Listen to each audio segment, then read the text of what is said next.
तुर्की के ऊपर पिछले 48 घंटों के अंदर लगातार बड़े एक्शन भारत के द्वारा लिए जा रहे हैं और अब इसमें भारत सरकार भी कूद चुकी है। बड़े बड़े कॉन्ट्रैक्ट तुर्की के साथ इस समय रद्द किए जा रहे हैं। इतना ही नहीं, भारतीय टूरिस्ट के लिए तुर्की जो कि काफी पसंदीदा जगह थी, अब बड़े लार्ज नंबर में बुकिंग यहाँ की भी कैंसिल की जा रही है। साथ ही तुर्की से आने वाले सामानों को भी अब भारतीय लोगों के द्वारा ही बैन कर दिया गया और इस मुहिम में अब केंद्र सरकार के द्वारा लिए गए 2 फैसलों ने तुर्की को बड़ा झटका दे दिया है। वहीं अब खतरा मंडरा रहा है $11 बिलियन का। जो आप लोगों को पता है, भारत ने तुर्की के ड्रोन की इंडस्ट्री का भट्टा बिठा दिया है, जिसको बोला जाता है भट्टा बैठ गया या ईंटें बनते हैं तो समझ लो सब कुछ बर्बाद हो गया।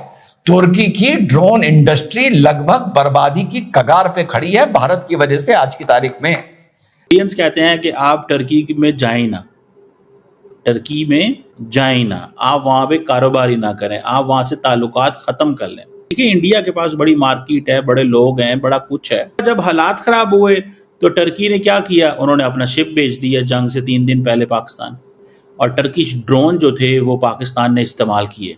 इंडियंस कहते हैं कि हमने टर्की को सबक सिखाना है। अब ये गिड़गिड़ाने लगे हैं, ये कह रहे हैं कि हम तो पूरी तरीके से भारत सरकार के साथ में कोऑपरेट करने को तैयार हैं, हर प्रकार के रेगुलेशन का पालन करने को तैयार हैं, इवन लीगल फ्रेमवर्क के जरिए हम प्रयास करेंगे कि वापस से हमारे जो सिक्योरिटी क्लियरेंस है वो हमको वापस मिल जाए। यानी कि सेलेबी कंपनी एक तरीके से पूरी तरीके से घुटने पे आ चुकी है। दोस्तों, मोदी जी ने इसकी खलीफापंथी निकाल दी है 2 दिन में। ऐसा हाल किया है, घुटनों पर लेट के माफिया मांग रहा है, माफ कर दो मोदी जी, ना कर रहा है। मोदी जी कहते भाग जाए यहाँ से। दोस्तों, बात ये है कि ये वो दुश्मन है जो हमारी पीठ में छुरा मारते हैं। हमसे कमाते थे और हम उनको पीठ छुरा मारते थे, हमसे दुश्मनी करते थे। आप बताइए, पाकिस्तान की इन्होंने कितनी मदद की है भारत के खिलाफ। अब ये भारत से बिजनेस भी चाहते हैं, ये भूल गए हैं कि भारतीय कितने देशभक्त होते हैं। ठीक है, हमारे यहाँ कुछ गद्दार भी हैं, उनका भी हिसाब किया जा रहा है, लेकिन दोस्तों ये मान के चलिएगा, आपको 90% से ज़्यादा हिंदू जो है ना वो देशभक्ति मिलेंगे। लेकिन ये बात तुर्की को पता नहीं थी। अब इसको ये समझ में आ गया कि भैया मैंने पंगा तो बड़ा गलत ले लिया। लेकिन अब ये बचने वाला नहीं है दोस्तों, क्योंकि एक बार हमने अगर किसी से दुश्मनी कर ली तो फिर कर ली। अब इसकी बहुत बुरी हालत हो रही है, ये माफिया मांग रहा है लेकिन उसको माफ़ नहीं किया जाता। कमेंट्स कीजिएगा, वीडियो को लाइक और चैनल सब्सक्राइब जरूर कीजिएगा। तो इस वक्त भारत के अंदर जो सबसे इम्पोर्टेंट डिस्कशन चल रही है, जिसमें जारी बात है इंडिया ये समझता है कि ये जो पाकिस्तान, टर्की और आज़रबाईजान का जो अलायंस है ये बड़ा ख़तरनाक है, लेकिन उसमें से सबसे इम्पोर्टेंट जो है that is Pakistan and Turkey. अब अगर आप ये देखें, इंडियंस कहते हैं कि आप टर्की में जाएं ना, टर्की में जाएं ना, आप वहाँ पे कारोबारी ना करें, आप वहाँ से ताल्लुकात ख़त्म कर लें। देखिए, इंडिया के पास बड़ी मार्केट है, बड़े लोग हैं, बड़ा कुछ है। लास्ट ईयर अगर आपको याद हो तो टर्किश प्रेसिडेंट रजब तैयब एर्दोगान ने यूएन जनरल असेंबली के अंदर कश्मीर का जिक्र ही नहीं किया था। और इस दफ़ा जब हालात ख़राब हुए तो टर्की ने क्या किया, उन्होंने अपना शिप भेज दिया जंग से 3 दिन पहले पाकिस्तान, और टर्किश ड्रोन जो थे वो पाकिस्तान ने इस्तेमाल किए। इंडियंस कहते हैं कि हमने टर्की को सबक सिखाना है, ठीक है, हमने टर्की का बाइकआउट करना है। 4,500 इंडियंस जो हैं वो टर्की के अंदर है। लेकिन अगर इंडियंस ये समझते हैं कि नहीं, हमें नहीं अपने ताल्लुकात रखने, और ये क्योंकि पाकिस्तान और टर्की एक हैं, मुसलमान हैं, दिस है दैट है, तो हमें ये ख़त्म कर देने चाहिए, तो सारी बात है एक दफ़ा दोनों मुल्कों को रिफ्रेश करना पड़ेगा। मैं समझता हूँ कि शायद एक नया मसला जो है वो बन सकता है दोनों मुल्कों के दरमियान, एक लॉन्ग टर्म।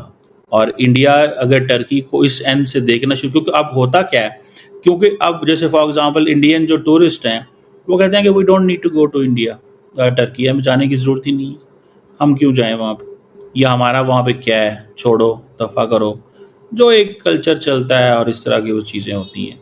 सो मुझे लगता है कि ये चीज़ जो है ना, ये दैट इज़ सिग्निफिकेंट इस सेंस में है। इंडिया का टर्की को ये कहना कि हमने आपसे कारोबारी नहीं करना, हमने ये नहीं करना, गुस्सा बहुत ज़्यादा है इंडियंस के अंदर। और ये आप देखें कि ये वो सिर्फ ये नहीं है, वो पूरे के पूरे अलायंस को देखते हैं। और टर्की क्या करता है, पाकिस्तान क्या करता है कि जो भी टर्किश मौक़िफ़ होता है पाकिस्तान उसको सपोर्ट करता है। इंडिया उसके अलायंस में ये है कि इंडिया जो इसके जो राइवल्स हैं, जैसे ग्रीस है, साइप्रस है, अर्मीनिया है, ईरान है, इनके साथ ज़्यादा अपना अलायंस बिल्ड करेगा।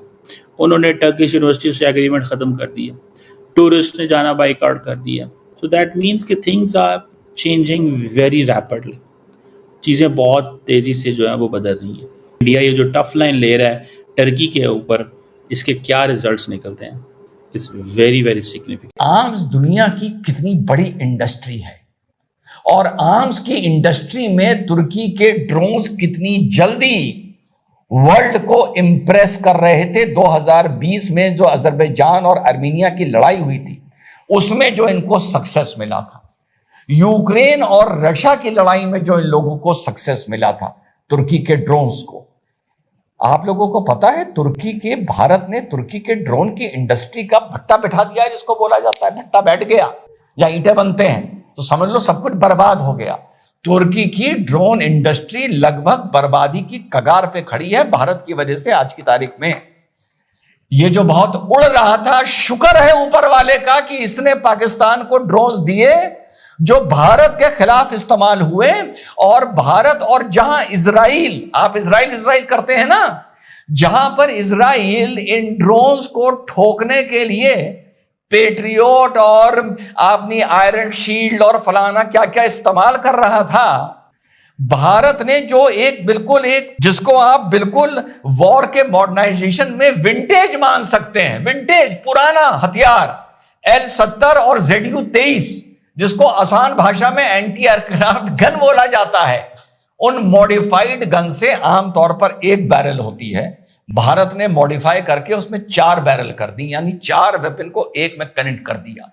उससे भारत ने 70 ड्रोन इनके मार गिराए, इनको तो कूड़ा कर दिया भारत ने। जो भारत ने S-400 इस्तेमाल किया है वो तो अधिकतर उनके लिए इस्तेमाल किया है जो वहां से मिसाइल्स आ रहे थे। भारत ने तुर्की की ड्रोन इंडस्ट्री को बर्बाद कर दिया। पूरे दुनिया में यह मैसेज गया है। खरीदने वाला नहीं कोई होगा तुर्की के, वो हमारी इनके साथ कितनी ट्रेड है, ये हम इनसे कितना एक्सपोर्ट करते हैं, TRT आप भूल जाइए, सब चीज भूल जाइए। इनकी ड्रोन इंडस्ट्री बर्बाद हो चुकी है, इस पर ध्यान दें। टर्की की एक बहुत बड़ी सिविल एविएशन कंपनी है सेलेबी। जैसा कि आप सब लोग जानते हो, इस कंपनी का recently security clearance national security के नाम पे कैंसिल कर दिया गया था, जिसके बाद इस कंपनी ने भारत सरकार के खिलाफ कोर्ट में केस भी दर्ज किया। हालांकि ऐसा कोई बहुत बड़ा रिजल्ट अभी आया नहीं, पर अब सेलेबी के द्वारा ये कहा जा रहा है कि हम भारत सरकार के साथ में कोऑपरेट करने को तैयार हैं। और इवन इन्होंने तो ये तक कह दिया है कि हम तो टर्की की कंपनी नहीं है, हमारे तो मेजर शेयर होल्डर्स जो हैं वो US यूनाइटेड किंगडम के हैं। अब आप अंतर देखना, जहां पर भारत की कंपनियां इंडिया के लिए इतनी लॉयल और यूनाइटेड हैं कि वो अपनी रेवेन्यू की चिंता किए बगैर जो टर्की के अंदर टूरिज्म सर्विसेज प्रोवाइड कर रही थी उनको मना कर दे रही हैं। महंगे एप्पल लेने को तैयार हैं पर टर्की से एप्पल नहीं लेंगे, इस तरीके की बातें कर रही हैं।